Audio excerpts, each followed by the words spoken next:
Hello, this is John, host of the Prepared Mind channel and Mgtow is Freedom channel.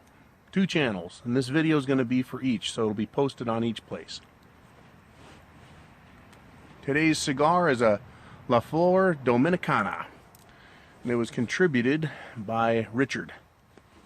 Alright, got a little sip of scotch, Glenlivet, 12 year, and we'll get into the discussion. The reason this discussion is important is that I'm going to go down two topics, but it's going to all stem from my sons who are in public high school. One son is a senior, the other's a sophomore.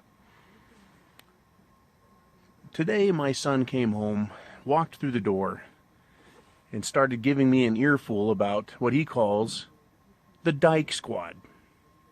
And the Dyke Squad is a name he gave them because he's a little man.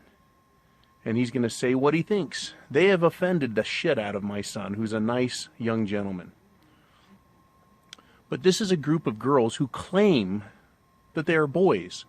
And so they run around and irritate and antagonize other people. They make their problem everyone else's problem. And so what they say is that they are men. These little girls claim to be men. They cut their hair short, they dye it, they wear ear gauges. There's nothing really wrong with that. But they're looking for attention, and my son knows that. In fact, he told me that's exactly what they want, is they want attention. They're crying, they're screaming for attention. And they say very, very disgusting things. They talk about very loudly so that others have to hear that they masturbate their 15-inch penises, their cocks. It's pretty funny. These little feminists have now gone so far as to claim that they do have the penis, when in fact it's really men that have penises. But because of this gender selection that's voluntary now, that you can affiliate with whatever sex you want, regardless of what you've got in your pants, you have to put up with this shit. So I'm going to go fight with the school, and maybe I'll share that story. Maybe I'll wear some spy glasses in and record the video and audio of these public officials in a public place discussing public policy and public matters.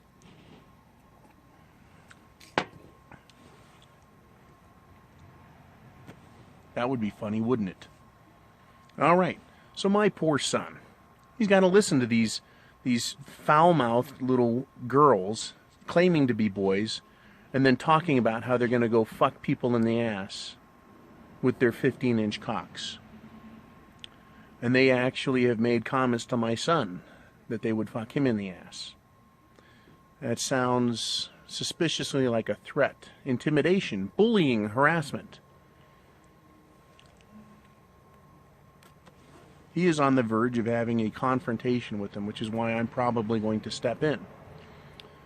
And I asked him for some more details, and he says that in PE, physical education, in his school, he cannot go into the men's locker room, change out of his street clothes, and change into physical education uniform, which is shorts, t-shirt, sneakers, you know the routine, because what he calls the Dyke Squad, they go into the men's locker room because they voluntarily choose to claim that they're men, and then they complain that they're offended that the boys, the young men in there, want to change into PE. They don't want to see them naked.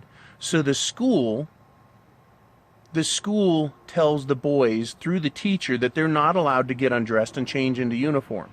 And so my son has to perform physical education wearing street clothes instead of the appropriate clothing. Sweatpants or shorts, t-shirt or sweatshirt. He can't take a shower afterwards. He gets all sweaty. He's denied the ability to shower. All because these little attention-seeking, feminist, social engineered puppets think they have a right to interfere with everyone else's ability to get an education. And they don't just do this on the bus. They don't just do this in the gym. They do it all around the school. They even say disgusting, filthy things in front of the city police who are on campus and the disciplinarian who do nothing about it.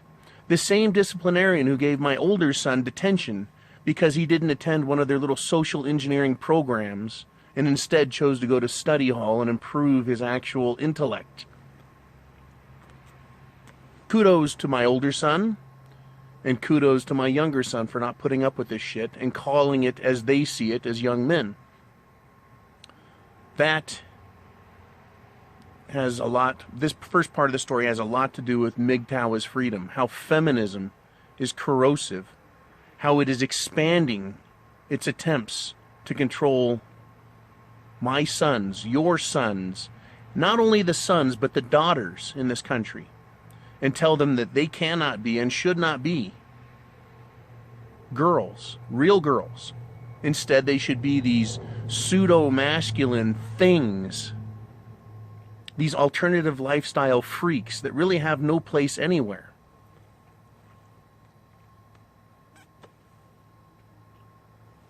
And that everyone else has to accept them. And that they really should be like them. Oh, good scotch. So here's where we go next.